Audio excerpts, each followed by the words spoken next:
A very good evening to all brothers and sisters in the Dhamma.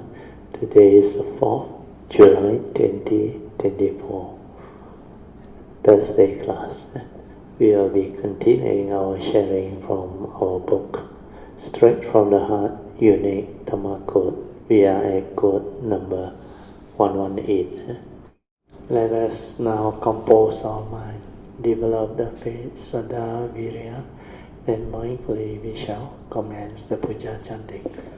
Namo 本师释迦牟尼佛 Namo 本师释迦牟尼佛 Namo 本师释迦牟尼佛 Namo 观世音菩萨 Namo 观世音菩萨 Namo 观世音菩萨 Namo 文殊菩萨 Namo 文殊菩萨南无文殊菩萨，南无佛菩萨，南无佛菩萨，南无佛菩萨。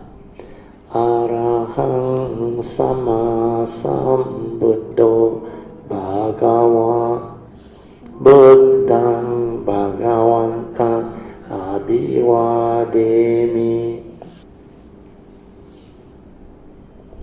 สวากาโตภะคะวะตาธัมโมธัมมังนัมมัสสามิ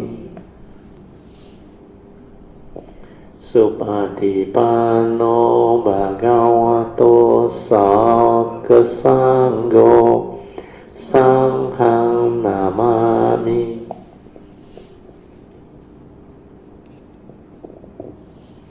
นะโมตัสสะภะคะวะโตอะระหะโตสัมมาสัมพุทธัสสะนะโมตัสสะภะคะวะโตอะระหะโตสัมมาสัมพุทธัสสะนะโมตัสสะภะคะวะโตอะระหะโตสัมมาสัมพุทธัสสะบุตตังสรณังกัจฉามิธัมมังสรณังกัจฉามิสังฆังสรณังกัจฉามิดุติยมปิบุตตังสรณังกัจฉามิดุติยมปิธัมมังสรณังกัจฉามิดุติยมปิสัง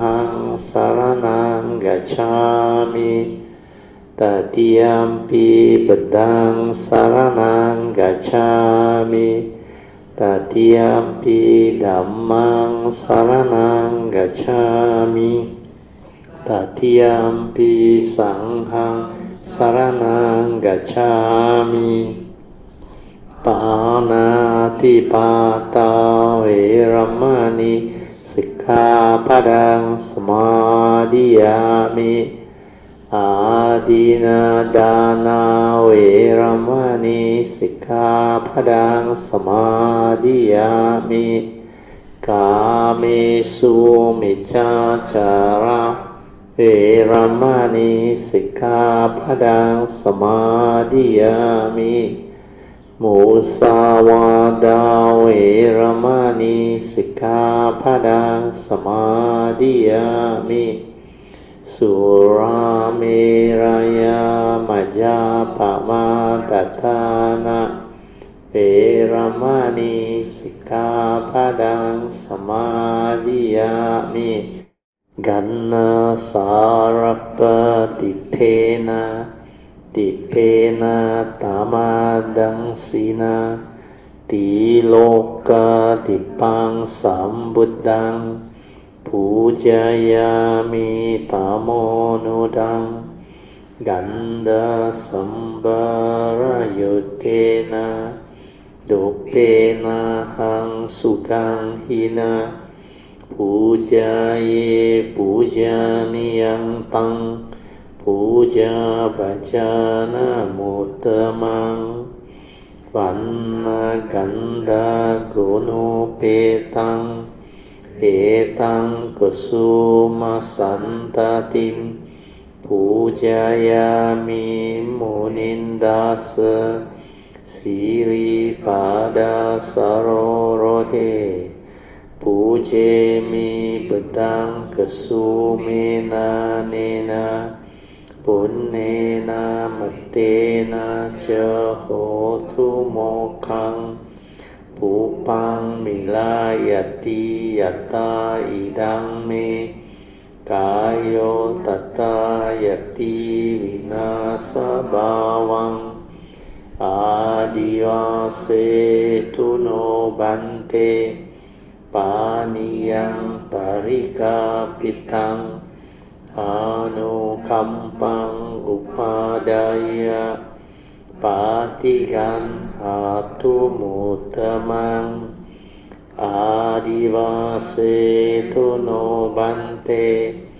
Pale parikapitang Anukampang upadaya Patikan hatu mutamang Adivase tuno bante Bojanang parikapitang Anukampang upadaya Patikan hatu mutamang. Now we shall chant the Puja aspiration based on our understanding of the significance of all this Puja offering. Significance of offering of light. May this offering of light to the Buddha brings forth the causes and conditions to illuminate our mind and help arise the needed clarity and understanding to dispel all darkness or ignorance therein. Significance of offering of water. May this offering of pure, clear, cool water lead us to the pure, clear Dhamma that cools and doses off the fires of all defilements within us. Significance of offering of incense. May our morality, virtue and understanding shine forth far and wide, just like the fragrance of this incense which we are offering to the Blessed One, who is perfect in wisdom and virtue. Significance of offering of fruits. May this offering of fruits remind us of the Dana Parami of generosity and the fruit of our karma, so that we will diligently strive on with heedfulness to attain the path and fruition soon as possible. Significance of offering of flowers. May this constant offering of flowers to the Blessed One strengthen our faith and constantly remind us of the impermanence of this body, so that we will diligently and sincerely strive on to cultivate Sila, Samadhi and Panya, leading to ultimate liberation, the born-free Nibbana. Making of oral aspiration. By the power of all these merits, born of these offerings, may our spiritual faculties of Saddha, Virya, Sati, Samadhi and Panya be further strengthened until they become balas or powers. Sharing and transfer merits to all beings. May these merits be shared and transferred to all beings without exception, especially to those who have the condition and affinity to receive them. Sadhu, sadhu, sadhu. Okay, let's pay respect, Triple Jam. Bedang Puja, Dhamma Puja, Sanghang Puja. Just remember the four support, especially the first three. Relax, maintain the awareness, and stabilize the awareness. So as explained before, awareness-based meditation is to help us develop the stability of inner awareness within our heart area, so that we can be ever mindful, constantly away from there. To do that, you need to understand a very important, clear pointer that points direct to the cultivation. Means to be aware is not to think, not to arise the thought. The definition of sati is an awareness before the knowing, before we perceive anything or come to know anything. So there is nothing for you to know or do. All these are activity of the thought process. So just relax completely, body and mind, so that we are at ease. Then the mind will settle down, because you are just relaxed, you are not thinking. Then after that, maintain awareness. Means whatever arises, just aware, finish. Don't try to continue or let it proliferate or develop the chattering, the inner chattering or verbalization. All these are the activity of thought, sankhara, thought activity and movement. And when you are active in your thinking or thought process, you cannot be aware. To be aware is to be in a state of relaxed inner awareness. Just aware, finish. Whatever arises, aware, finish. So always remember that. Then you just meditate. To meditate is to relax and maintain awareness until the mind settles down and become very quiet, very still. And there is a free mind in the state of sati. And the stability of it will develop samadhi until the mind enters sati on its own. That's how your stability of mindfulness will develop. Okay, with that, I will let you continue with your training of the mind to be aware. For those who already know how to stabilize the awareness, you just stay at the heart area, relax into it, maintain awareness, and let the nature develop the activity and movement within. You all can slowly, mindfully come out of the meditation. Try to maintain whatever inner peace, inner calmness, and inner awareness that you have developed for as long as you can. Invocation to the Devas. In this universe, in the entirety, let the deities and Devas come here. Let them hear the good teachings of the King of Sages, which gives heaven and release, Nibbana. This is the time to listen to the teaching. This is the time to listen to the teaching. This is the time to listen to the teaching.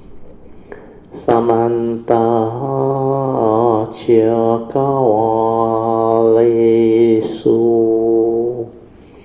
Atra Gachantu Devata Saddhammang Munirajasa Sunantu Sakamokkadang Dhamma Savanan Kalo Ayang Badanta Dhamma Savanan Kalo Ayang Badanta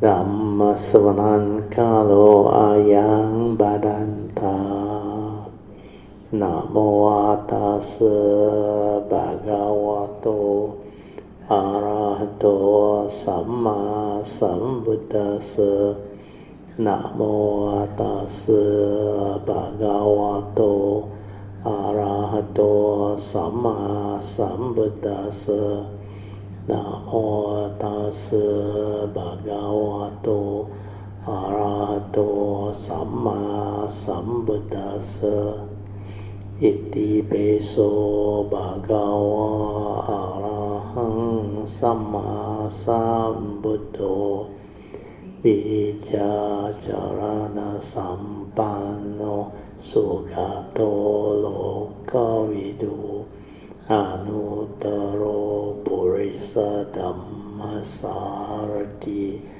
สัตตาเทวามนุสสานังพุทโธภควาติสวากาโตภควตาธัมโมสันติติโกอากาลิโกเอหิปัสสิโกโอปานายิโกปัจจตังเวทิตาโบวิโนหิติสุปฏิปันโนภะคะวะโตสาวกสังโฆปุจจุปฏิปันโนภะคะวะโตสาวกสังโฆญาญาปฏิปันโนภะคะวะโตสาวกสังโฆสามีจิป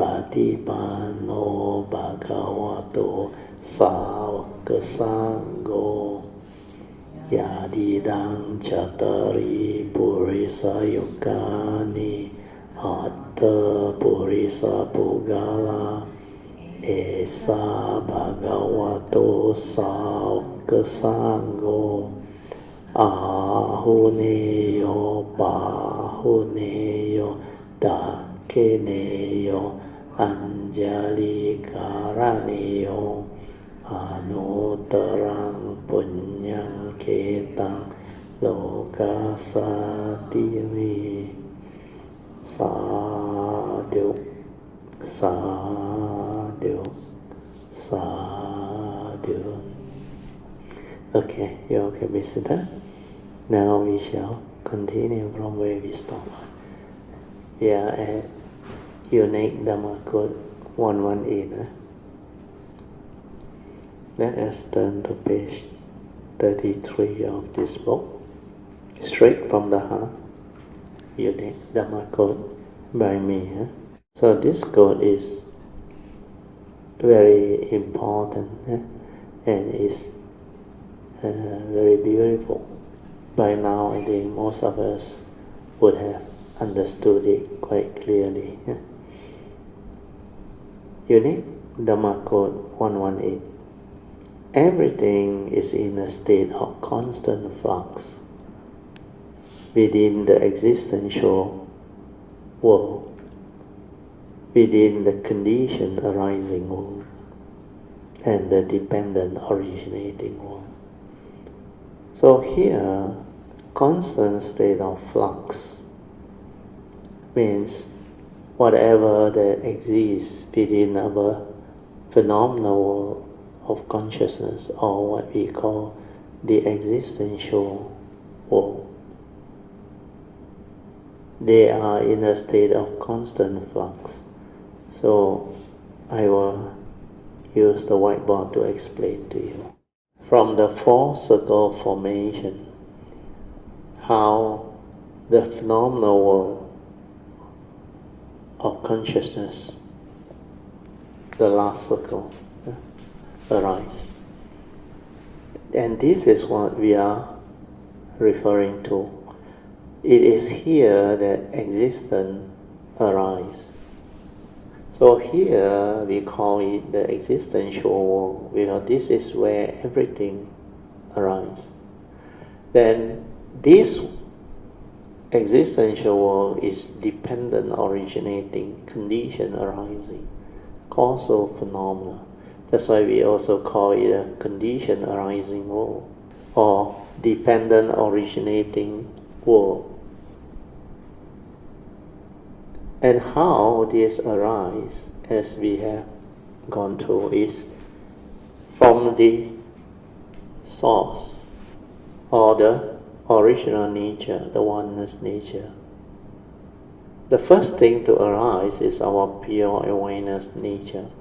This one is what sati is. This is just aware. It's a nature, it's not a being. It cannot come out and live life. But this one is very important. From here, it starts. that it creates thinking, thought process, mundane activity, the aggregates of form and mind. That's why we have the mundane mind. This is where the mundane mind is. Then this is also where we call it the 5 aggregates of form and mind, the mental aspect, which is the thought process. And because we have a physical body, we have a mind, so upon contact of mind with the physical body that has the senses, the 6th sense door, it will trigger off, like the physics experiment, the 6 type of respective sense door consciousness. That's why from here, the 5 aggregate of form and mind, the living being or the human, they can become conscious of life, conscious of what you see, what you hear, what you smell, what you taste, what you tactily feel and think. Unless you are born with defective senses. So if that senses is not in a working condition, of course, you cannot develop the ability to be conscious of that particular sense basis. Like just now on the way here, my daughter Soo Yee was sharing with me that there was a family, karmically I think quite challenging. So this family belongs to her friend's side. Both the parents, they were born dumb and deaf. You understand? The 2 senses cannot speak, no voice, then dumb, cannot hear anything. Both the parents, not one of them. Then the children, one of them also, both dumb and, oh no, the children, okay. Oh, means they communicate through sign language. But the children actually also communicate them through sign language.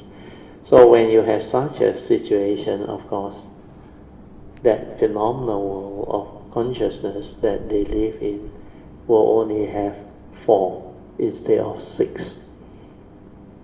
So they cannot hear, they cannot speak. So in order for us to understand this existential world, or what we call the phenomenal world of consciousness, we need to understand clearly how this come about. So like I say, if you meditate, you develop the awareness nature within to see all this clearly. Then you will come to understand why in that unique code 118 I mentioned everything within the conditioned world or existential world is in a state of constant flux. That's why the Mahayana Sutta, we have the Diamond Sutta, they have the famous quote in the 4 stanza wisdom quote: 一切有为法，如梦幻泡影，如露亦如电，应作如是观. So the English translation is: 一切有为法 means everything within the conditioned world is conditioned Dhamma. Why? Because this conditioned world, they arise based on condition, causes and condition. That's why it's called a conditioned world. And this is where we live, where we exist. That's why it's called the existential world. And this is also the place where phenomena world of consciousness keep on arising and passing away because of the 5 aggregate of form and mind. So when you are in the meditative state with awareness, you can see all this creation very clearly. Then you can develop the understanding of who you are, what you are, and how you manifest. Then you will understand clearly how all this arise and pass away. That's how the condition will manifest the universal characteristics of anicca, dukkha, and anatta. And also the reason why the Buddha, when he teach the Dhamma, he summarized all of life into just 4 beautiful and very, very special truth, which is called the Aryan truth, or what we call noble truth, because Aryas are enlightened beings. They are called noble ones.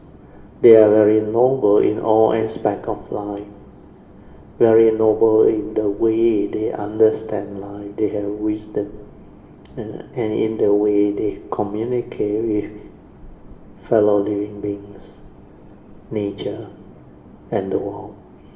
So the communication happens through their senses. That's why they will have right thought, right speech, right action, and they will know how to use it to live their life very well. That's why within the Noble Eightfold Path, you have right view leading to right thought, right speech, right action, and right livelihood. Then you have the 4 right effort. Then you have the Samma Sati and Samma Samadhi. If you have all these embodiment of the Noble Eightfold Path, then you are truly a noble one with noble qualities. Otherwise, you cannot be a noble one, and you are not qualified as defined by the Buddha of what an enlightened being is, Arya. Yeah.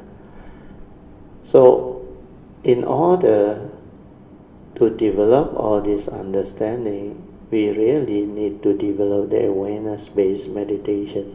That's why from the mundane mind or the phenomenal world of consciousness, we must not get lost here. We must silence our mind, which is this mundane mind, and let it return to this pure awareness nature. And from here, this pure awareness nature, which I put at the apex of the triangle, this one can summarize clearly to you what cultivation is. So the first thing to come out is the pure awareness, the C, or the pure consciousness. So this pure consciousness or pure awareness nature, from here you start. Then if you go this direction, this is mundane living, where this one create mundane thinking and thought processes through the senses. So these are the senses within your physical body. So this one create the 5 aggregates of form and mind, and this is where mundane living is all about.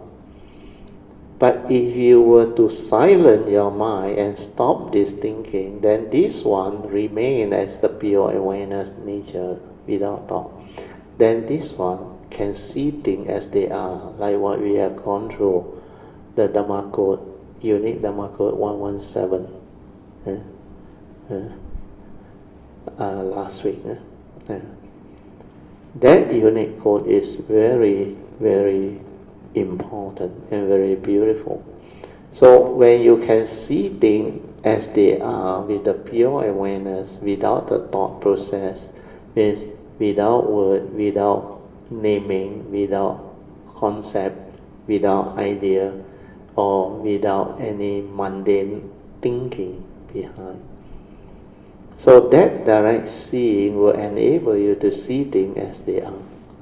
The Buddha called it Jnana Darsana, direct knowledge and vision of the reality. Means you can see things as they are, not according to your memory, conditioning, belief system, views, opinion, etc. All those are from memory, knowledge, not wisdom.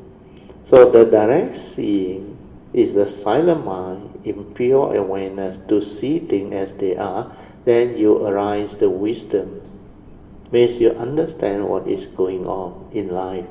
You understand how this 4 circle formation come to be, and how they manifest and transform following nature's law. And the main law that governs all this movement are the three spiritual laws: Kama Niyama, Chitta Niyama, and Dhamma Niyama. So when you see all this movement, then you understand, because you are silent, completely silent and just aware.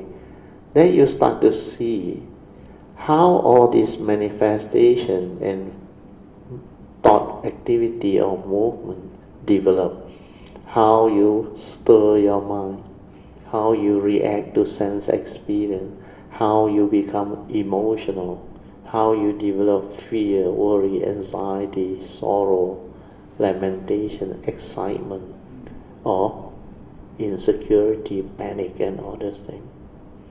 So all this movement, when you are aware, you can see.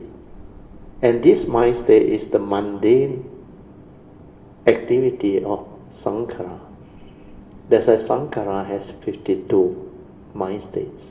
So when they arise, if you are aware and mindful, you will know whatever arises, there are causes and conditions behind, like what the Buddha explained. Then you start to see it is the mental intention through delusion that condition all this movement. And all this movement, when you do it so habitually, so often, it becomes habitual. That's a habitual tendency, the habitual stirring and reaction to sense experience.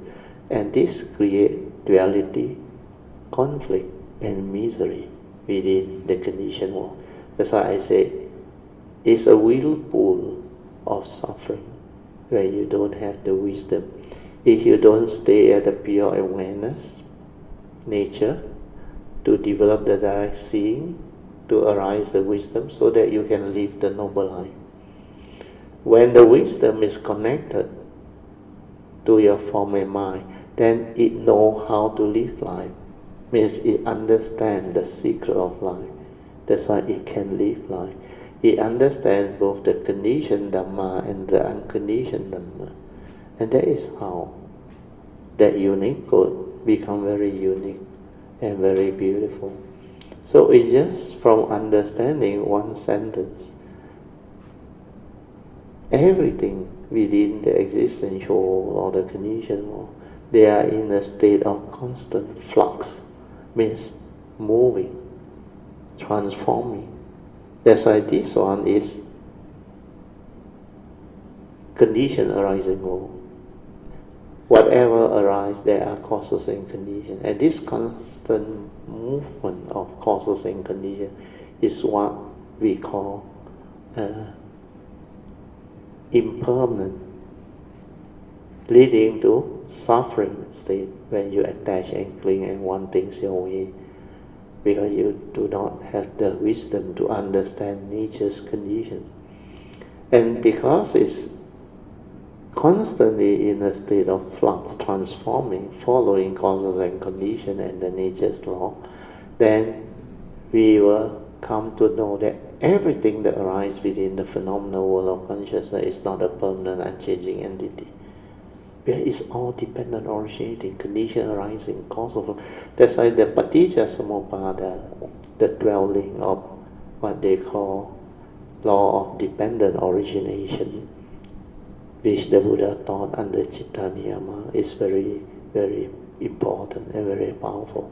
So when you can see all this movement following that law, avijja paccaya sankhara, sankhara paccaya vijnanam, vijnanam paccaya namarup, continue until the end. So what is avijja? Avijja is ignorance. When there is delusion at the thought level, means this mundane activity, or we call it the mental fire aggregate of form and mind, does not develop the wisdom, then there is avijja, ignorance, especially self-delusion. They believe they exist, they are real. And because of that, they develop the personality, the ego, the other. And from there, they develop the three evil roots of greed, hatred, and delusion. Why? When you think you exist, you start to develop craving, desire. You want to own things, you want to possess things. And when things don't go your way, you get angry, emotional. You develop all the jealousy, the envy, and the negative mind state, even hatred.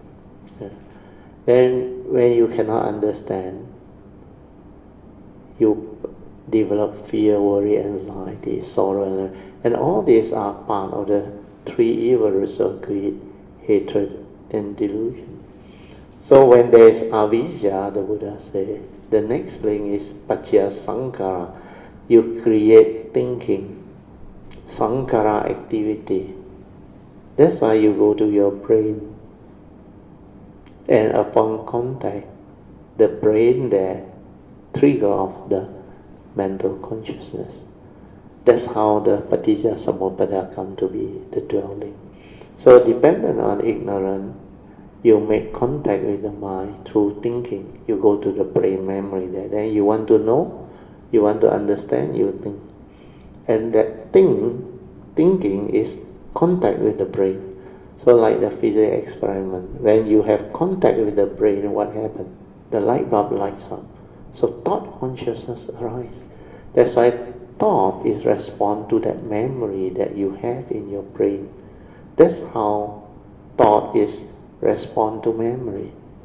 So avijja paccaya sankhara, sankhara paccaya vijnana. Vijnana actually is the pure vijnana before the content of consciousness going. So avijja paccaya sankhara, sankhara paccaya vijnana, vijnana paccaya namarup. Namarup, the fourth link, is this five aggregate of form and mind. Namarupa. You understand? The lighting up of the bulb when you make contact with the brain is that mental pure consciousness. Like the Buddha said, in the seeing or hearing or smell or taste or tactile and thought process, there is only that consciousness that arises. That's why in the seeing is only the seeing consciousness, no one to see, no delusion, where no content went in. But when the content has avijja, ignorance, it go in, then it become the mundane seeing, egoic seeing, no more the direct seeing. So all this trigger of the delusion, that condition one to believe that I see, therefore I am. So that consciousness that see, you think there is a observer who observe or see, a personality that arises, that consciousness. Actually the two are nature's condition.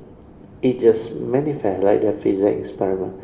You on the switch, the light bulb lights up, that's it. And the lighting up is like making you conscious, the moment of the conscious moment. And when you are mindful, aware here, you can see that manifestation of that consciousness, the pure vijnana, without the content. That is the direct seeing. You see things as they are, with the pure mind, the pure awareness nature. This one, no word, no concept, nothing. That's why there is no movement at all. Everything is just the way it is. Then you see things as they are. No word, no concept, nothing. Just that thing. We call it suchness seeing. Seeing things as they are. Tathata. That's why the Buddha is called the Tathagata. Then Ananda was advised by the Buddha to start all the sutta by saying, thus have I heard.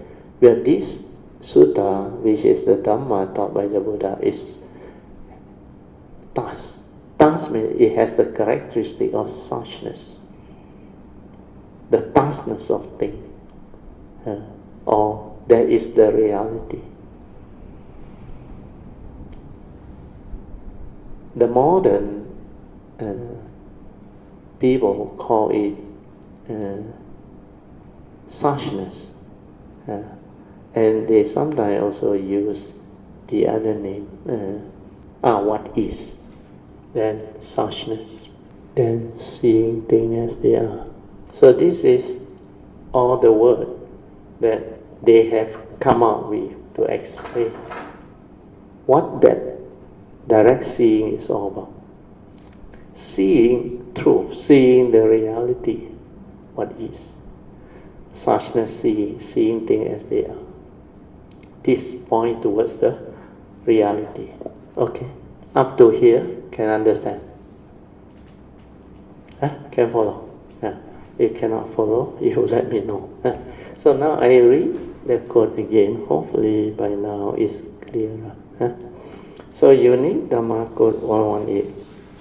Everything is in a state of constant flux within the existential world, conditioned arising world, and dependent originating world. So I have already defined to you what is phenomenal world is all about. And they are what we call the existential world or conditioned arising world, which is the world that living beings lives in. And our planet is only one of the myriad habitable planets. So the phenomenal world of consciousness is the entire universe, very vast. And all the plane of existence, they are included inside there. Do you have any question? Anybody wants to ask any question or add in whatever that has been shared? Kihotu Kayanamitas. Just something to add. Understanding that everything that I come to engage with my senses is in a state of flux. Actually helped me change how I interact with things in my life. In a sense that very good. It reduces my wanting to control things and outcome. It's probably not yet seeing things exactly as they are, but more towards how the nature of reality actually is. Yes. Actually understanding more of the impermanence and the non-self nature of life. So sometimes in my mind I see a very drastic example. I compare myself to a blade of grass. I don't know if this is a suitable example, but just bear with me. Because this helped me. There are so many human beings on this earth. Same thing when we look at a field, there's so many blades of grass and we assume they are all the same. But when we actually look into it, they are all made of cells. Every blade is different, same with us. Every human being is different, and they are all constantly growing. We see it clearer in grass, because you can see every week you need to cut, otherwise it becomes a jungle. And same, actually human beings also, everything is changing. We try to assume that things will be consistent for at least a certain period of time. That is the sense of control we try to bluff ourselves and enforce our ego, in the sense like tomorrow I will wake up, I'll go to work, or it's like the grass is gonna say tomorrow I will have sunshine and I will grow 1 more cm. But anything can happen. Construction can happen, that whole ground can be destroyed, or a bug can come about and eat it up. Same thing with a human being, expecting like even the house to be around. That might not seem like a big thing because we expect building structures to last longer, but actually it deteriorates every minute. And even for the pens and the markers that we use, they dry up every minute, every second. So the constant state of flux is in everything in front of us. everything we sit on, everything. The whole of the phenomenal world. So the arising, the arising and the maintenance and the ceasing is constantly happening, but we all only want to see the sustenance portion. We always assume that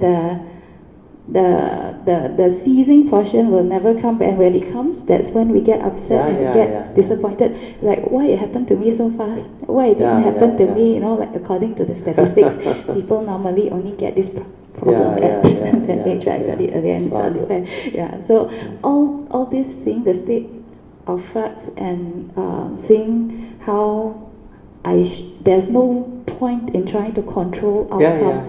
Really helped me live life happier. Sadhu. Very good. Thank you. Let us rejoice. Sadhu. So what Soo Yee is trying to share is something very good. Not within the normal Dhamma way of looking at things, but that is how she learned and developed the understanding, which is very good. When she say, when we try to control our life,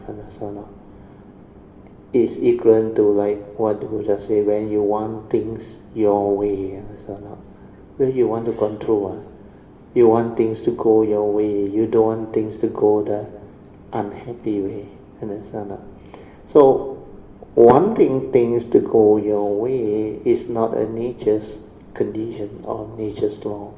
That's why she comes to understand that everything is in a state of flux, following nature's law. Dependent originating, condition arising, causal phenomena. Whatever arises, they will come to pass. It will cease.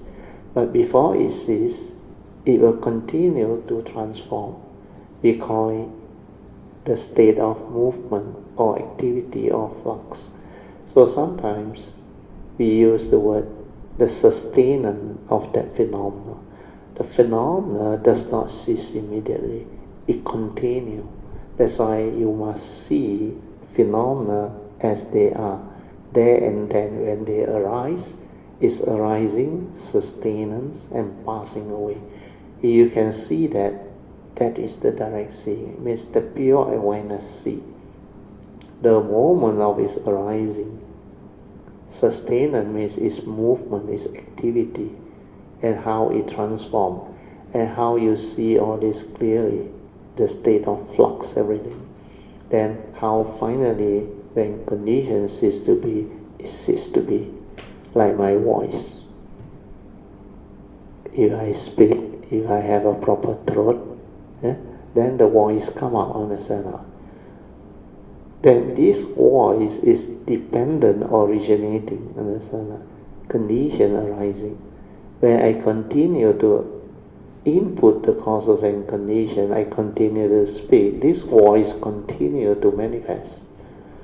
Then if you are nearby, you have a functioning ear, then you can hear through your hearing conscious. Then you say, that hearing conscious is real, exists. Then how do we define real and unreal, exist and non-existent? We base it on our limited five senses. The analogy that I gave you last time is very clear.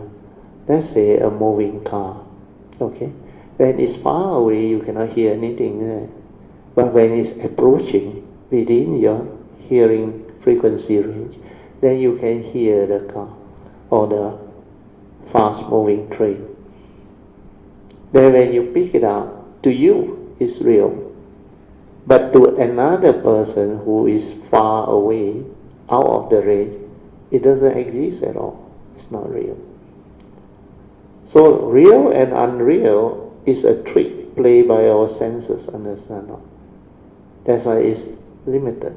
It's not a universal truth. And to understand this, you need consciousness, you need awareness. The awareness that can be aware of sound is totally different from the thought that is conscious of sound. When you have the mindfulness and the awareness, you will see the big difference. That's why I gave a talk on the difference between awareness and consciousness. You may be conscious of life, but you are not aware, where you are not with the awareness nature. The one that is aware within got no consciousness or content within.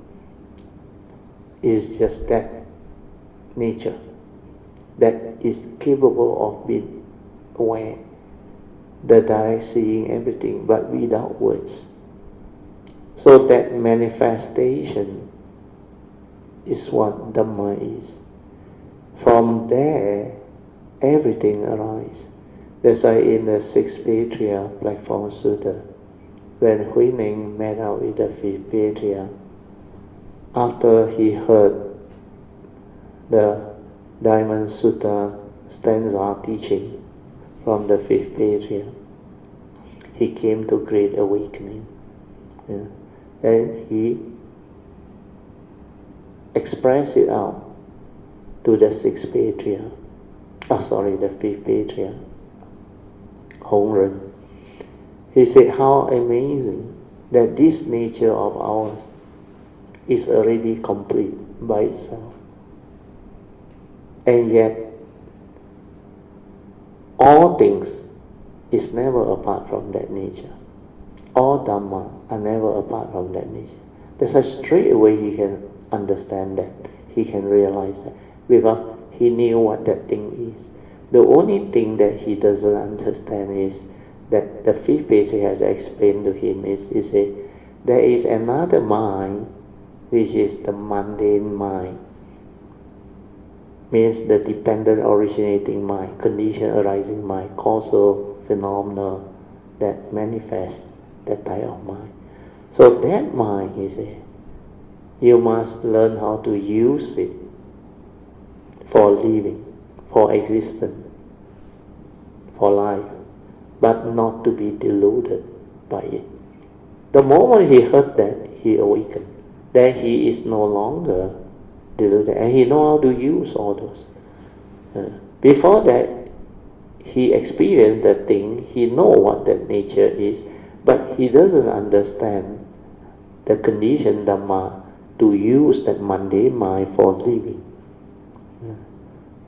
So when he understands, that's why the Buddha also came to understand, he said, mind is the forerunner of all things, mind is chief, and that is the mundane mind, mano.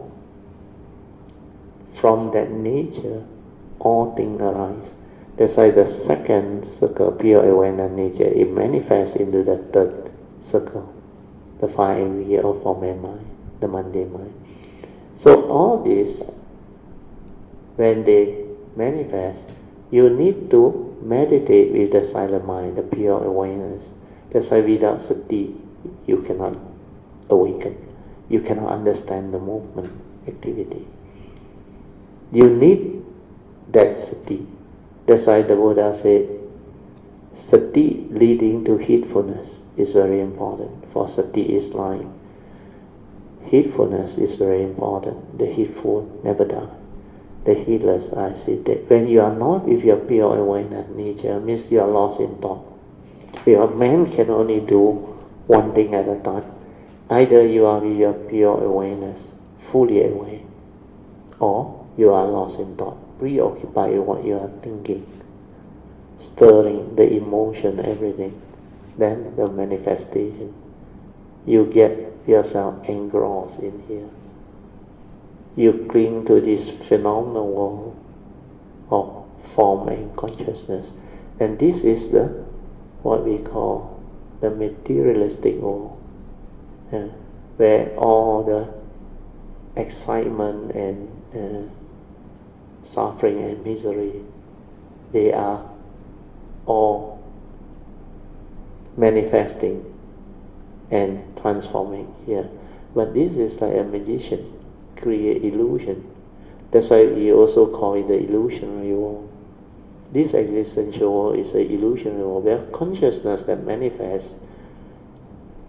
The example or analogy of the aggregate of consciousness, vijnana, is like a magician. Means an illusionist that create illusion for you to see like very real. So all this that arise through consciousness within the conditioned world, We grasp anything because to us it's very real, like the example I give. All the physical form, external form, even the table, the chair, the rupang, is so solid now. To you it's so real now. But how do you perceive them, know them? It's only through your thought, understand? Perception and image. And how real can that image be? That's why there is no reality, it's an illusion. If there is no mind to give meaning, to label, to describe, to create the duality and the concept, the ideology, then there is no conflict. Everything is very peaceful, very beautiful. But because of this mundane activity and thinking, there is the karmic process. There is suffering, there is misery. Of course, there is also joy, happiness, excitement. And this is what the conditioned world is all about, the phenomenal world is all about, the illusionary world is all about. So as you develop more and more understanding, as you contemplate deep into it, all these meanings stand up. Then life can have its meaning. Life can manifest beautifully. Just like the Heart Sutta, Kuan Yin Bodhisattva mentioned. In true emptiness, there is wonderful existence. 真空妙有. So all these are added understanding. That's why what Soo Yee added was good. When you can see all this, then the ego that wants to control things, possess things, and want things your way, means you want to have control over your life. That is an illusion. Where everything is in a state of flux, dependent on it. Unless you understand the nature's law, you cannot understand life. And there is no way you can control life. Everything existed, I won't say independently, it's dependent oriented, but they are separate entities. All this form and mind, they have their views, opinion, conditioning, belief system. How can you get everybody to have the consensus, to be agreeable to anything? Then everyone is born differently. Your karmic background, your karmic formation, how you actually go through the karmic process. This karmic nature is so different. Then some spiritual nature don't have. And most of them are entangled with the karmic nature. That's why samsara, the suffering world of birth and death, means this phenomenal world of birth and death, which we call samsara, is like eternity, unending. Birth and death, birth and death. That cycle of birth and death, like continuously move. And to escape from this cycle of birth and death, which is the rebirth consciousness of samsara, you need to develop the wisdom to awaken. Then without avijja, the rebirth consciousness ceases to be born of avijja no more. Then you can come as a bodhisattva with the pure mind or pure consciousness, born of love and compassion. Okay? So that is good. So that part, I think, gives rise to more understanding. And it also gives rise to the explanation that I just give you. That help complement what I shared earlier. Yeah, that part is more towards how the individual perceive life, understand life, and live life. Sui, you want to add on? Sadhu. About the first noble truth of dukkha, you mentioned when our expectations are not when you cannot get what you want, then we experience suffering. That itself is experiencing dukkha. Wanting things your way, and which dukkha is nature's way. Need not occur. So then when I try to look at when our expectations are not met, then how did I form expectations? Expectations are formed based on things that we know, and the expectation comes about when we calculate within tolerable variances for things to happen based on your knowledge. Based on my knowledge, yes, that is ignoring the state of flux of the fluidity of things. And then if I hold strongly to all my expectations about the world, the society, myself, my body, my capabilities, I will be a very miserable person. That's why the first Noble Truth under the 5 daily contemplation, the Buddha taught us very clearly. This physical body of ours is of the nature to grow old, get sick and die, for he has not gone beyond old age, sickness and death. And that message is very powerful. Means this one make of all element, the physical body, go the way of nature. It's not a permanent, unchanging entity, not you. That's why you deludedly grasp and cling and believe that this physical body is you. If you hold on to that, you develop suffering, like Soo Yee said. You worry about you getting old, getting sick, and finally die. But that is not what you want. You want eternal life. You want a physical body that don't have problem, don't have sickness, will not be subject to injury and horrors. That is not possible. We live in a conditioned world. And this one is just the physical aspect of the 5 aggregate of form and mind. And this is karmically conditioned for us to come. And this is a vehicle. And the tool is the consciousness, the mind. So you must see the whole thing, how the causes and conditions animate this human being or living being that arise within the existential world. So when you see them, then you realize this one also has its causes and conditions. Without the physical body in working condition, without the consciousness trapped inside, and without the life force, means that karmic force or karmic nature's energy, life force, that animate and pump the heart and animate you into a living form or a living being. For our case, it's a human being. You cannot arise under that any of the 3 conditions no more. Separation of consciousness from the form is being triggered off. Then they say you die, death. There is no such thing. Understand? Yes. Yeah, and having expectations is actually a manifestation of ego. Because it actually has a wanting for things to be constant. I can't describe it very well. The nature of us having an expectation and then wanting it to happen, but getting disappointed when it doesn't happen, it spells ego through and through. And the non-acceptance of the fluidity of life and everything around us. That's as best as I can put it. Good, Sadhu, very good. That's why when you reflect into life, contemplate into life, all this will become clearer and clearer. I found the words.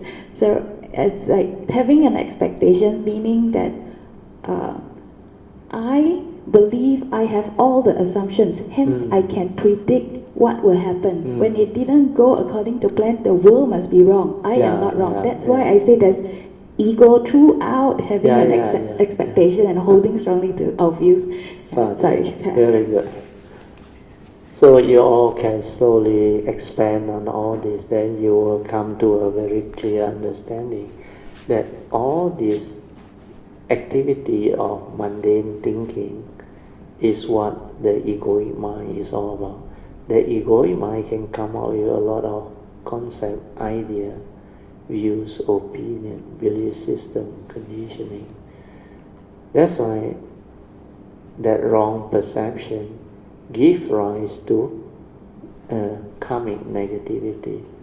Without wisdom, without understanding, the mind cannot settle down, cannot be at peace. Because you don't have the wisdom to see things as they are. You cannot accept the reality of what happened, what is, suchness. You cannot see things as they are. So all this points towards Sakaya Ditti, Avijja, delusion. Thing is just the way it is, like the Buddha said. It cannot be otherwise. We are conditioned like that. Things will be like that. Is the condition world. Why can't living being awaken to that understanding? Because we have craving. The word is craving. When you have craving, you want things your way, you will have problem. Craving, which is your desire. So, in the second noble truth, the cause of arising of suffering is what? They always use the word craving. Isn't it? When you have craving, it will trigger off suffering. To crave for something is to want things your way, which is not nature's manifestation or condition. Means you cannot understand the nature's law that governs life and existence. That's why you have craving. Like Soo Yee say, you want to have control over things. You want to own things, have things, possess things. And you want to be on top of things. That's why all this so-called desire, authority, violence, emotion, even envy, jealousy, the mind state, they are all craving. So craving is the main cause of suffering, which is true. Without craving, there is no suffering. That's why they say the link. Upon contact, feeling arises, remember? Feeling condition what? Paticca samuppada. Passa paccaya vedana. Means upon contact, feeling arises. Then feeling condition what? Your like and dislike, your neutrality, this is your craving, understand now? Vedana paccaya tanha, understand? Tanha paccaya upadana, grasping. After you crave, you grasp. Then you become the thing, understand? That's why the Paticca Samuppada is clearly described. And this is what is happening within the human mind, the mundane mind. Without craving, all these things cannot manifest. That's why the enlightened beings, especially the Arahant and Bodhisattvas and the Buddhas, they have wisdom. When they have wisdom, what happens? Upon contact, feelings still arise. But feeling will not be conditioned into craving. Why? Because they have the wisdom. So feeling will become pure feeling, understand? It does not like stir or react. Because they can accept things as they are. They can see things as they are. They have that wisdom, the understanding. They don't have expectation. They don't have craving to want things their way. That's why they can stay there, pure feeling. They can just be conscious there. Then whatever that want to make them miserable, they have the wisdom that the phenomenal world of consciousness is an illusory world. It has its characteristics of avijja, impermanent, suffering state and non-self. So if it's impermanent, it goes the way of nature, I cannot resist. I have to accept this reality. Like Soo Yee say, I have to embrace everything. To embrace everything in life is wisdom. Then you no more craving. Then whatever happened, like Soo Yee contemplated and reflect, it has to be this way. It's meant to be. And this is the beauty of life. When it's this way, then only like what happened to her, the cut, the scars, the finger, Then she realized if she don't go through all this, she don't learn. And there is no meaning to life, no beauty.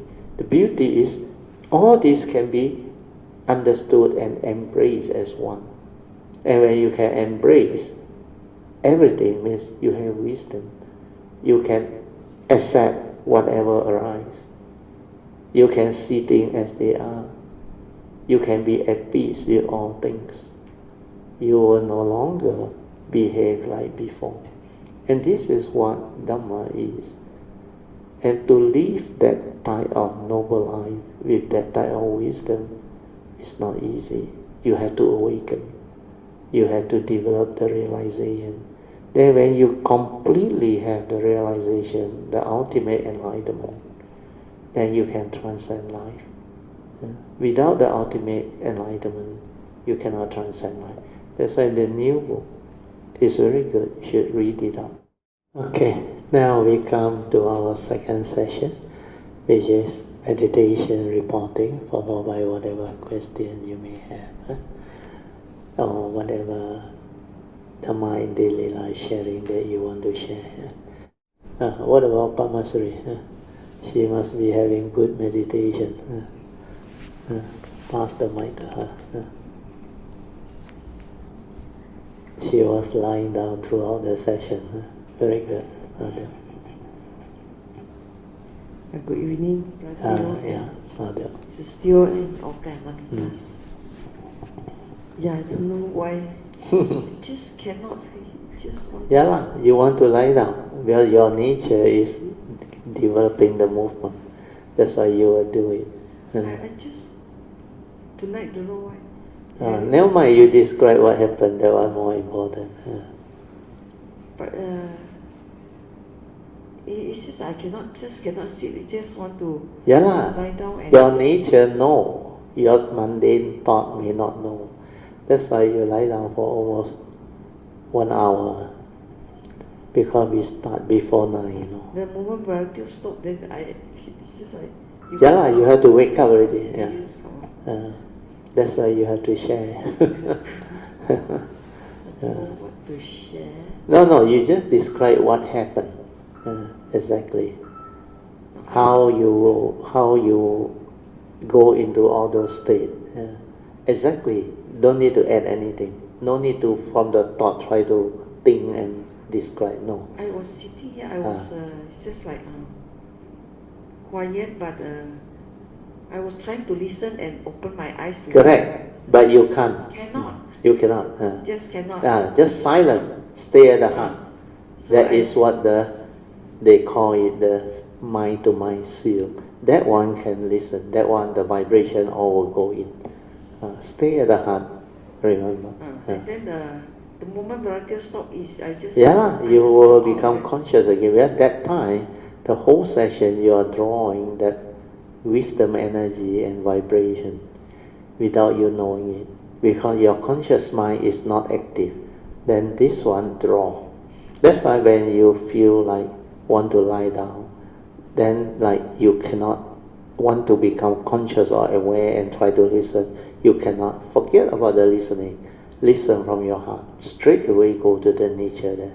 And the vibration that go in actually is better than your real listening. Because most of the time that listening from the conscious moment may not be that deep nature to nature's transformation, or they call mind to mind seal, that type of reception of the Dhamma. So that one which is completely in a meditative state without knowing, that's why you say you try to listen but cannot. That thing is like that. When the time for it to arise in that way, it will manifest. That's why in the early day I share with you all after 1989, even while I'm doing my office work or what, suddenly I felt, you all may think it's sleepy, but it's not sleepy. It's the body telling you, the nature telling you, you must lie down. You must meditate. Then I will lie down. Then sometimes while driving also same. For no reason I detect something, then inside tell me, stop somewhere. Then I just silent. I went in. So all this, it will manifest by itself. Then like last time I told you all, that Amitabha chanting, Amitofo, Amitofo, Amitofo. It keep on reverberating from that somewhere at the side of the brain there, at the back, I remember. That chanting keep on rising on its own. Then my awareness nature is 100% vivid. No thought, nothing. That is sync, complete synchronized. Then it went into that deep state. That's why after that I came out, I understood what Pure Land teaching is all about. Why chanting alone can bring forth the transformation. Because you must have the faith in Amitabha, the affinity and all things. And I realized my nature in the past did that meditation before. That's why it triggered off that thing for me to see and to understand. Then when you are in that state, you are in samadhi, where you have the saddha already, then you know who the Buddha is, means Amitabha Buddha, how special his cultivation and all things. Then the faith, together with the virya, will develop the sati. The sati, which is the mindfulness, means the awareness and the chanting move as one. And the chanting is not me chanting, there's no one to chant, but it's just that nature that gives rise to the phenomenon. That's why I came to know the phenomena and the awareness move as one. No thought, nothing. It's just. And the whole thing is so beautiful that you completely went into that samadhi, which is very stable, and that clarity. That's why after that you come out, you understand a lot of things. Then throughout the day, the mind enters sati and you become very different. Everything you do is in sati. Then the time, driving, sitting, seeing, like the Buddha described in the Satipatthana, the Sati Sampajana, looking forward, away, turning, bending, stretching, every movement or activity is away. Then in the seeing, that consciousness come on. If I want to know, I can know. If I don't want to know, no need to know. Then the specific phenomena awareness. That's why my nature can see all this. And I can be at the moment of contact, no movement. Not like you all, upon contact, feeling straight away arise on. It can stay there at the moment of contact. Then you release it, then feeling arise. Then because of the wisdom, the feeling cannot stir on. It remains as pure feeling. Then you can be at the moment of consciousness, at the moment the content go in, at the moment when thought trigger off. That's why all this mindfulness, awareness can see. And when you have the ability, you will awaken. You will understand what all these things is. You will come to understand who you are, what you are. How from the pure awareness nature it manifests into the mundane activity and thought process and trigger out the phenomenal world of consciousness. And how the nature's law, Paticca Samuppada, law of karma, everything about the Buddha's teaching, the essential Dhamma, the 3 evil roots, the 5 spiritual faculties, the 5 mental ignorance, everything is within the conditioned world. That's why within the conditioned world there is the Four Noble Truths. There is attainment, enlightenment, everything. But in true emptiness under the Heart Sutta, no old age, no sickness, no death, but he no you, he no me, no Four Noble Truths, nothing. Everything is not the way living being think, not what you think.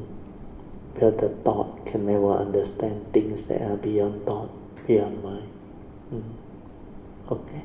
Yeah, thank you, Raja. This is the first time actually Usually during class I'm wide awake. Yeah. I'm very attentive and wide awake. Yeah. He wants you to go into that so that inside it will move and transform. But did you completely silent in between? Yeah, but very good. this is the first time like that. Yeah.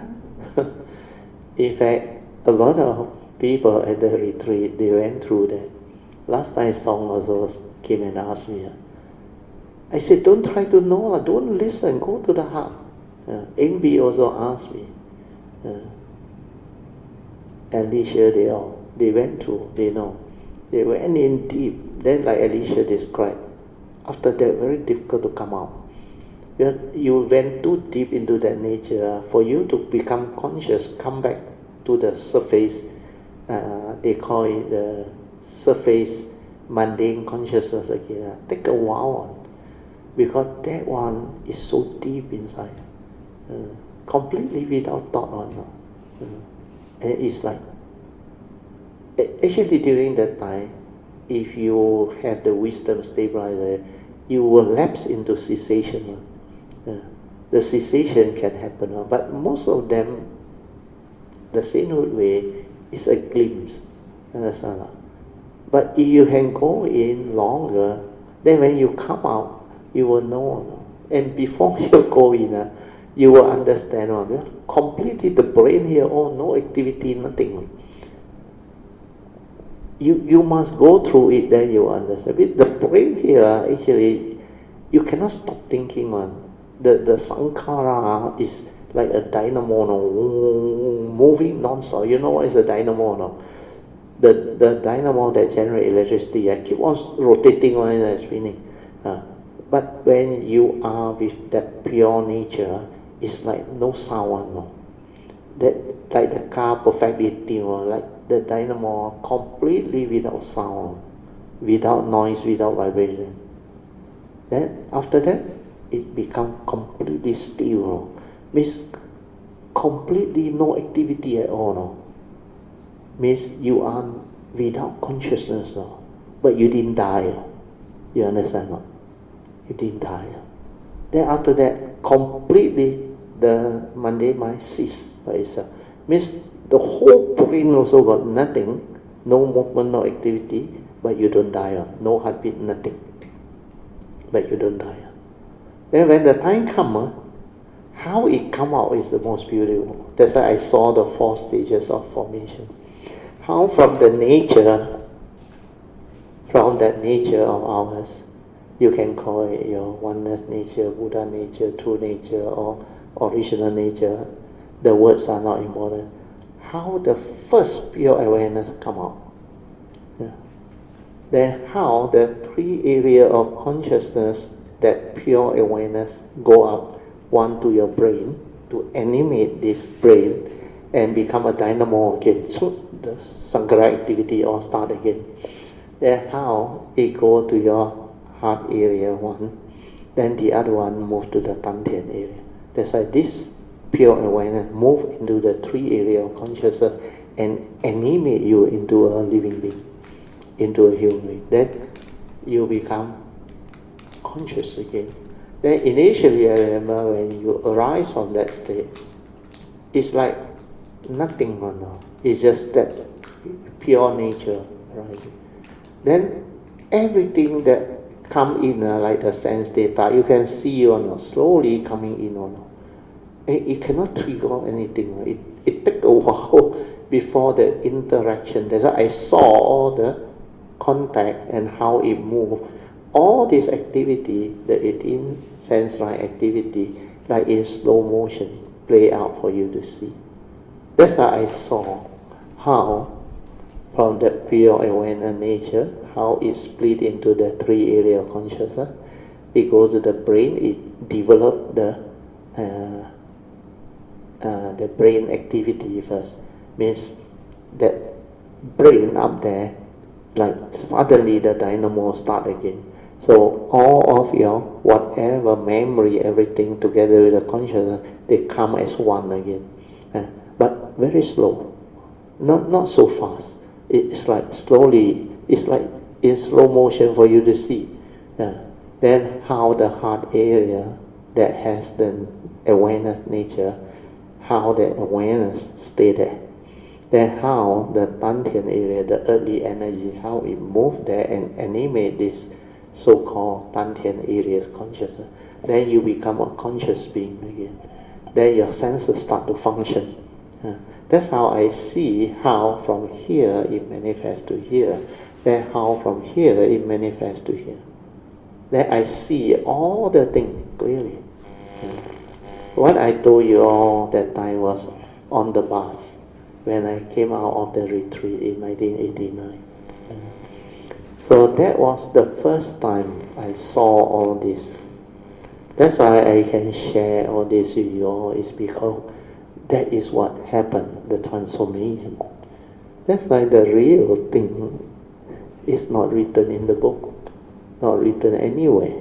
Unless you go through, you cannot understand.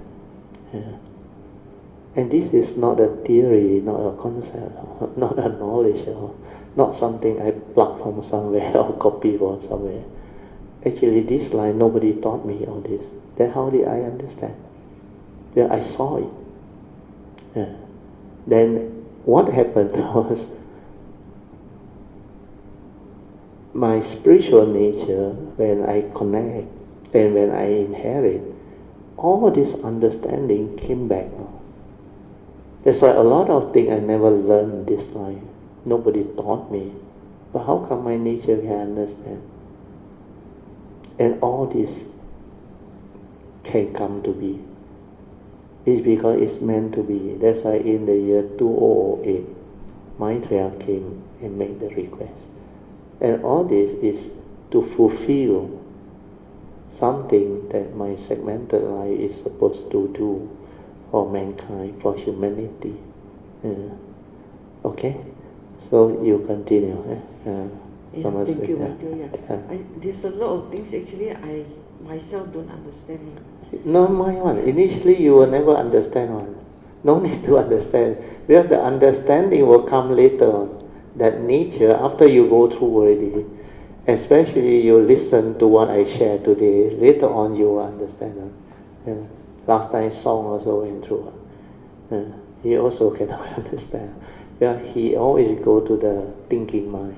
Understand? It's not from the thinking mind. No. I'm not saying you. I say song every time go back to the thought. Why like that? Because the analysis, the reasoning, he wants to use the mundane mind. And when you go back to that, you get trapped again. That's why I say forget about trying to know, trying to listen. Stay here at the heart. In fact, at the retreat, a lot of Kayamita who can do it, can stabilize the awareness. They told me, they just went into it. And after that, like I explained before, even in the latest book also, after you come out of your meditation, as if you didn't listen to what I say, but very funny one.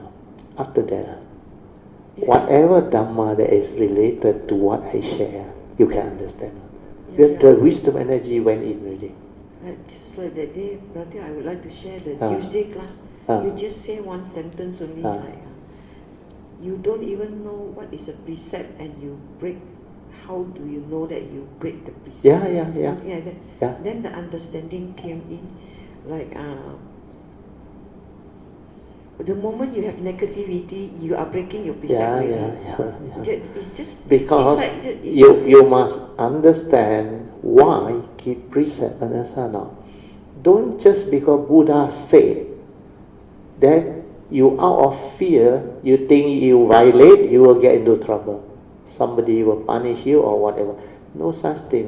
That's why the Buddha wants you to understand why he advised the monk to keep the minimum 5 precepts. Because they constitute evil. When you violate them, that's why I give example. Who breaks the precept, violates this precept? The first precept, killing and causing harm. Greedy people, selfish people, violent people, and deluded people. The 3 evil roots are there. That's why when you realize that when you have these 3 evil roots of greed, hatred, and delusion, it will condition you into evil. It will make you evil. That's why they are called evil roots. Roots of all evil. It make you evil. If you violate that, karmically, you will kena back. You will be harmed, you will be killed, and you will be like entangled into suffering. When you do that thing, you break that precept, you harm people, kill people, and cause suffering and misery to people. You reap what you sow, it will come back to you. So when you see the danger of that, you vow not to do it. That's why you undertake the training rule to abstain.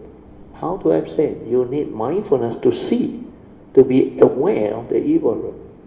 Otherwise you cannot keep your precept. That's why without sati you are dead. And you cannot be aware, how can you exercise the four right effort? Understand? Right effort to abandon. Right effort to prevent the arising of that wrong thought, wrong speech, wrong action. All this need understanding and wisdom. It's not about the theoretical Dhamma. That's all. Theory no use. That's why in the Theravada tradition, all these are not taught.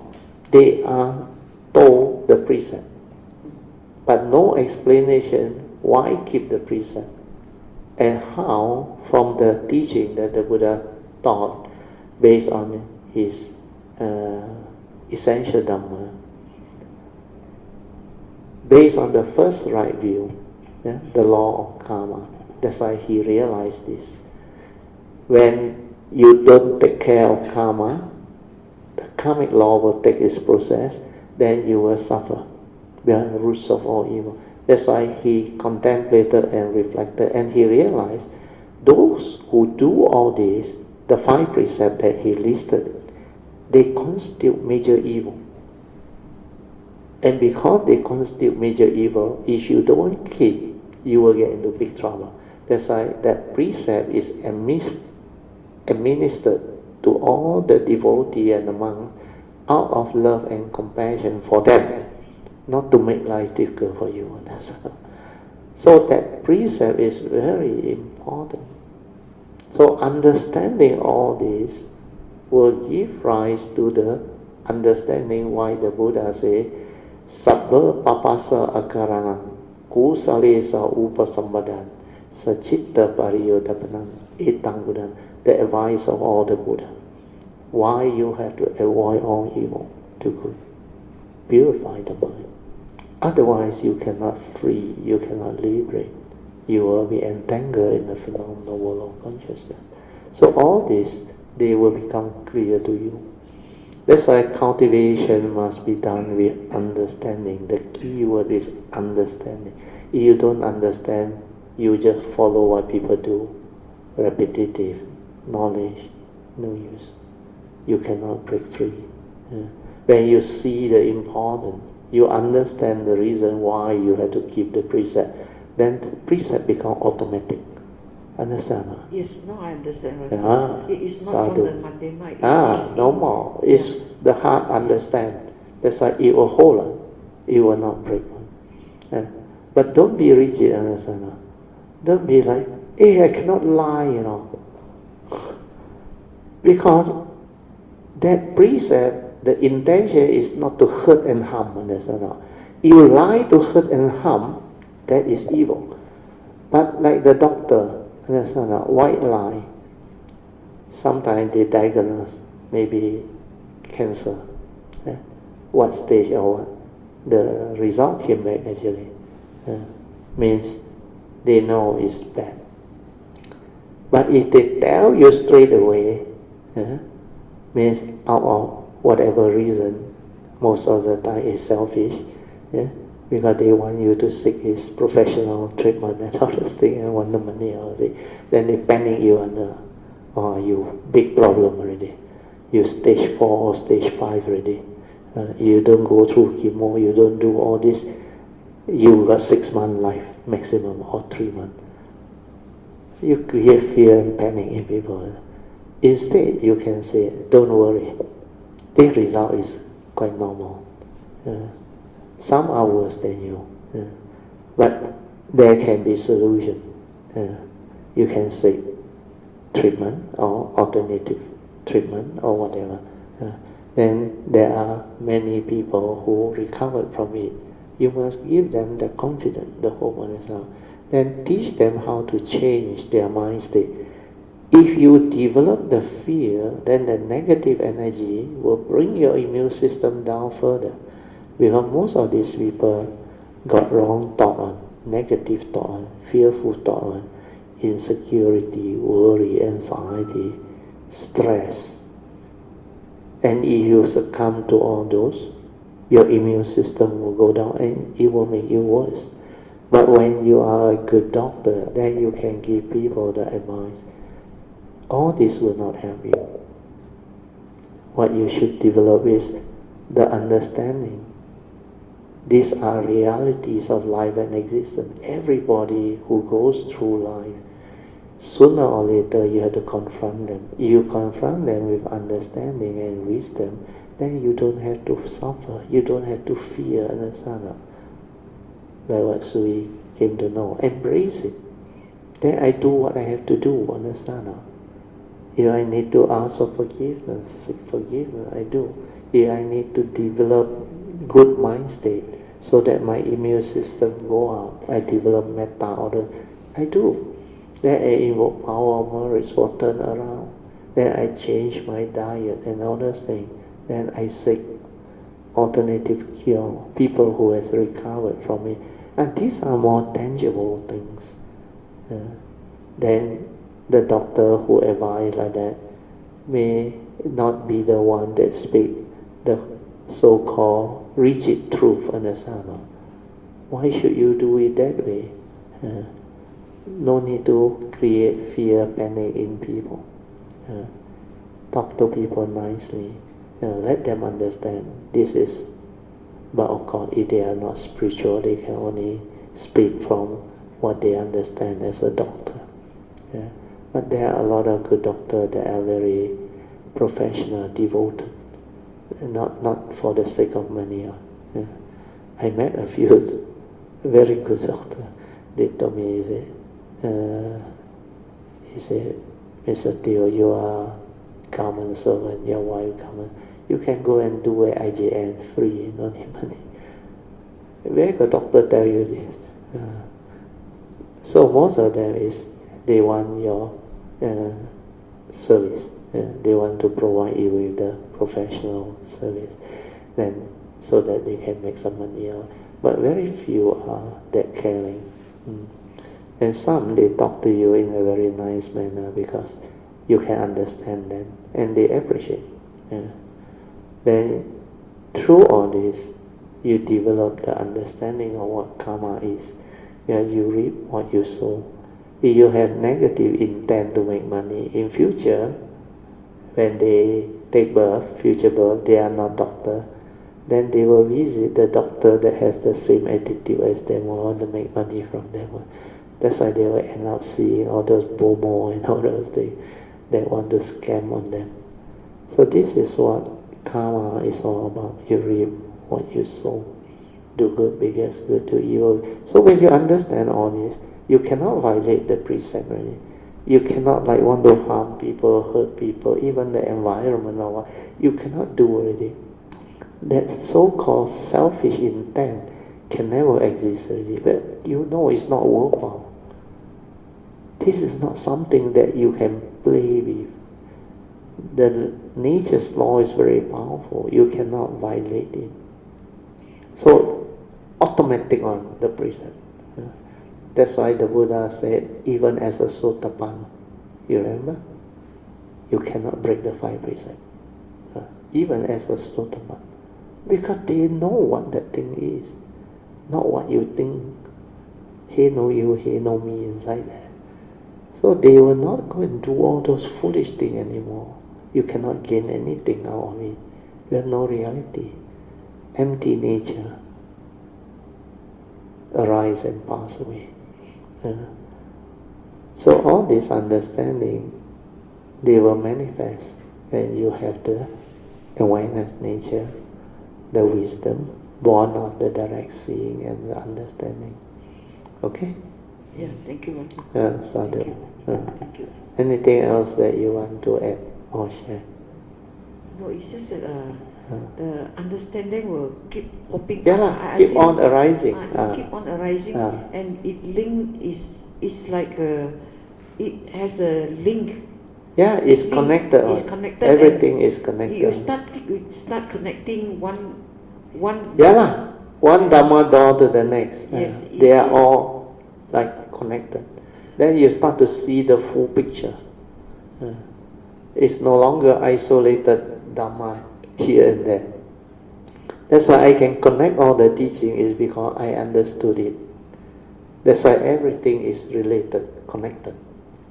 Sometimes as you do some work, the thing just connect and then you cannot remember after. No need to remember, where that one is memory. Forget about it. Where the awareness that develop the wisdom and you have means you have. I already told you. Yoniso manasikara is not a knowledge. Once you have developed the direct seeing, the awakening and the contemplation, is with your nature. So that nature that has it during that segmented life, you will retain it one. It will not disappear. But when the form and mind gone, of course, that wisdom that is connected will be up in the spiritual nature. Understand? Spiritual nature will record all those. That's why that one you have to connect in the future life, then inherit from there. Spiritual nature not like coming now. The moment you are born, the coming nature take its effect. But spiritual nature, you must develop the inner awareness, stability of it until you connect to that nature. Now when you connect to that nature, then it starts its activity and movement. Then later on when you detect the gateway, there is the big movement. That time like a gush of spiritual energy enter your nature. Then this one melt inside. The external yin-yang energy will melt inside and become pure energy. And this pure energy is like a gush of that spiritual wisdom energy that come in. And when that one come in, it will do the internal movement and travel by itself, the fourth support thrust. And that thrust, when it moves, the understanding that arises is so different. That's why that one comes from the spiritual nature. I didn't learn this life. But the understanding unfolds. Then after that, all of the whatever Mahayana Sutta or whatever, when I read, I understand. When I read, I understand. Or sometimes I heard some wise stanza, my nature straight away understand. How is that possible? Because from that spiritual nature, in past cultivation, when that segmented life comes, it has developed all this understanding until so clear, so stable. And you won't lose it one. You will inherit it one. But to inherit it, you must have the condition to connect to your nature. If you don't connect to your awareness nature, you cannot inherit. That's why I say the sainthood way is comparatively very much easier. But the Bodhisattva way, the supreme vehicle way, you need that spiritual nature's assistance. If you don't go there, too long for you to learn. One lifetime, one second, how much can you learn? Even the sainthood way also you cannot comprehend.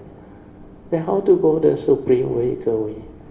That's why you need the awareness nature. That's why you look at the Bodhi mind development. The third stage of Bodhi mind development is the Bodhi mind that illuminates the nature. You cannot connect how to illuminate that flow.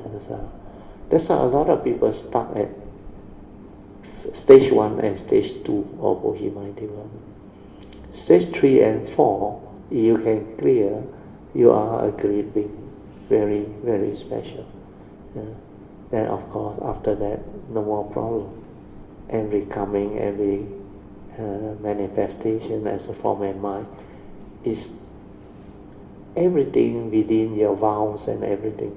That's why I say I don't plan, I don't do anything. My nature just accord and flow. Where in the past cultivation, all this understanding set the causes and conditions for the future segmented life to come. Everything is already set.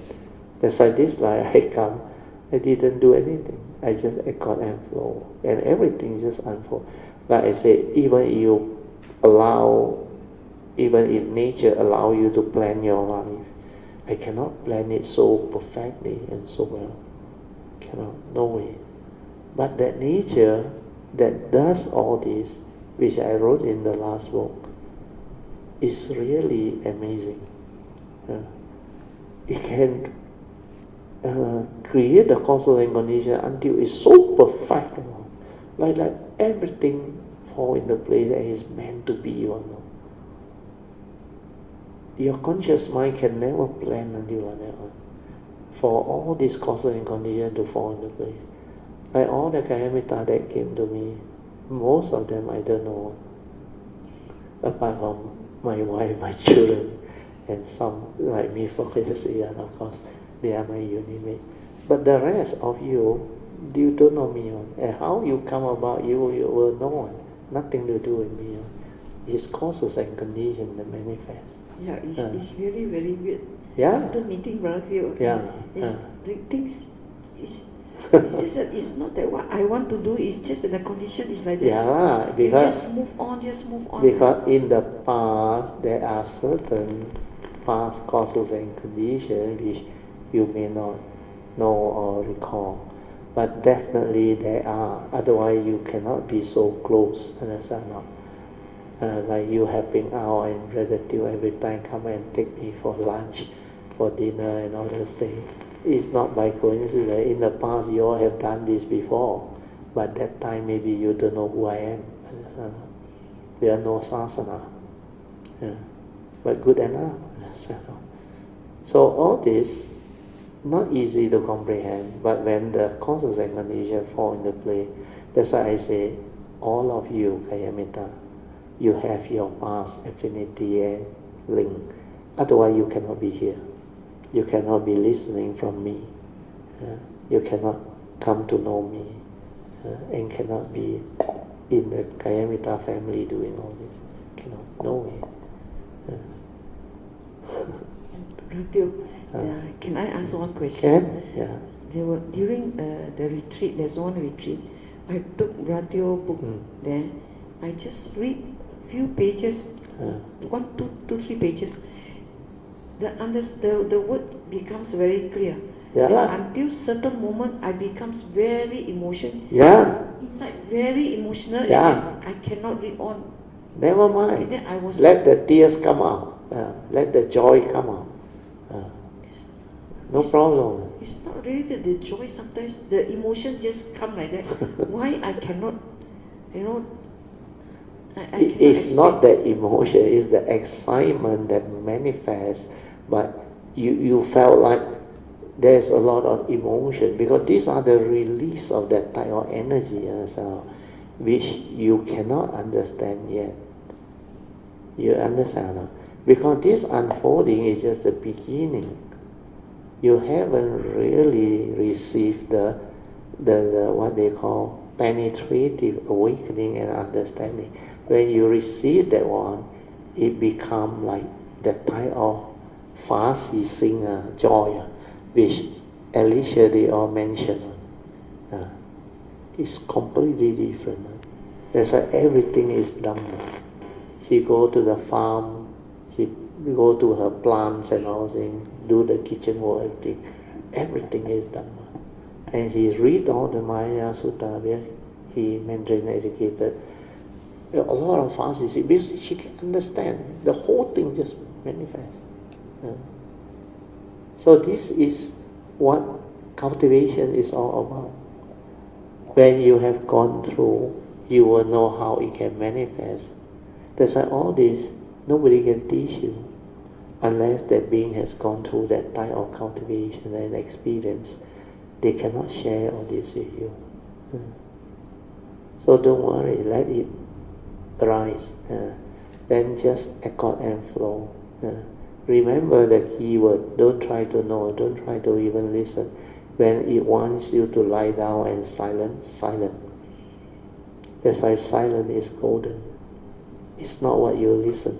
Sometimes the conscious listening, most of the time is the knowledge, understand? Because it need to be processed. But when you contemplate, it's different. Yeah. But when you listen attentively with the awareness nature and let it manifest, it's different again. Yeah. But you listen for the sake of listening, want to get the Dhamma, that one is still a preliminary slow stage of listening. Yeah. But as you transform inside, your listening become different one. Then when whatever you read, whatever you hear, it will awaken you. Means that nature inside there move already. That's why last time I shared with you. It depends on how much you can receive. If your cultivation is not there, you don't have a cup, how you receive? You have to put your hand out like that. Then the water may seep through all your whatever fingers opening. Then you cannot hold them. But you have done your cultivation already, means there is the base already.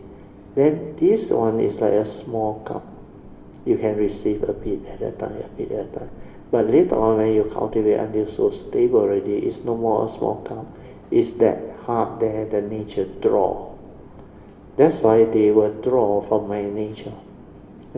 Last time I draw from higher beings' nature. Then now, everywhere I go for the last 20 whole years, most of the time it's cultivated draw from my nature. And this one, the more you draw, the more powerful it becomes. It does not deplete. It's not like reservoir, you draw the water, then no more water. The more people draw, the more powerful that nature's energy becomes. That's why you see when I share at the retreat or what, my energy suddenly like surge, understand? Then those who listen, they can detect them. There a lot of joy, even at my house. They will say, I come to your house different relative. At home I cannot do it. A lot of people have been telling me that. Then at the retreat also say, different. Well, that nature there is different. And our collective consciousness, all this. Then our Kayamita tree will say, where we move together as one. Then our Kayamita force, our Kayamita's group consciousness, all different. Then the great beings, nature, everything. All this will fall into place. Now you go and read the last book. The last book mentions a lot of this. Okay? Yeah, thank you. Sadhu, let us rejoice. Yeah? You conclude, yeah? There's still a lot of things. It's not the thought cannot understand one. Definitely. You have to silence and then it just come like that. Yeah. And then and I cannot put into words. This is just the beginning of the unfolding. Of course you cannot put into words, like I told Song. You need the stability. The stability comes from the constant cultivation, reflection, contemplation, until it becomes very stable, until it becomes a part of it. And then that time you realize, hey, suddenly you can express it, you can share, and you can do a lot of things. Then your insight also change already. Then you can understand a lot of things. Then with what I share is actually prepare you all to have this understanding later. All this, maybe 5 or 10 years from now, you listen again, different. You remember last time you all told me? Every time, especially Song, every time he listen, every time he read, different understanding again. Because when you are not ready, you can only receive so much. Then as you progress, you receive more, you receive more. It's like, hey, clearer and clearer and clearer, deeper. But what is being taught is top to bottom, understand? It depends on whether you are ready to receive it or not. And how much you can receive depends on your nature at that time. Okay? Yeah, thank you. Sadhu, let us rejoice. Sadhu, sadhu. Okay, we better share that a bit later. Akasata Cheva Pumata Deva Naga Mahindika Punyang Tang Anumoditwa จิรังรักกันตุโลกาสาสนะเอตตาวัตตะจามิหิสัมปดานปุญญาสัมปดานสัพเพเทวาอนุโมดันตุสัพพสัมปติสิทธิยาอิดังเมญญาตินังโหตุสุขิตาหอนตุญญาตโยอิดังเมญญาตินังโหตุสุขิตาหอนตุญญาตโยอิดังเมญญาตินังโหตุสุขิตาหอนตุญญาตโยเดโวสัตตกาลินะสัสสะสัมปติเหตุเจฟิโตภาวะตุโลโกเจราชาภาวะตุธัมมิโกอิมินาปุญญังกามินะมาเมบาลาสมากโมสัตตังสมากโมโหตุยาวานิวานาปาทิยาสาธุสาธุสาธุ Okay, you all can now pay respect mindfully the Lord Buddha, Kuan Yin Bodhisattva, and all the worthy one. Then we end. Sadhu.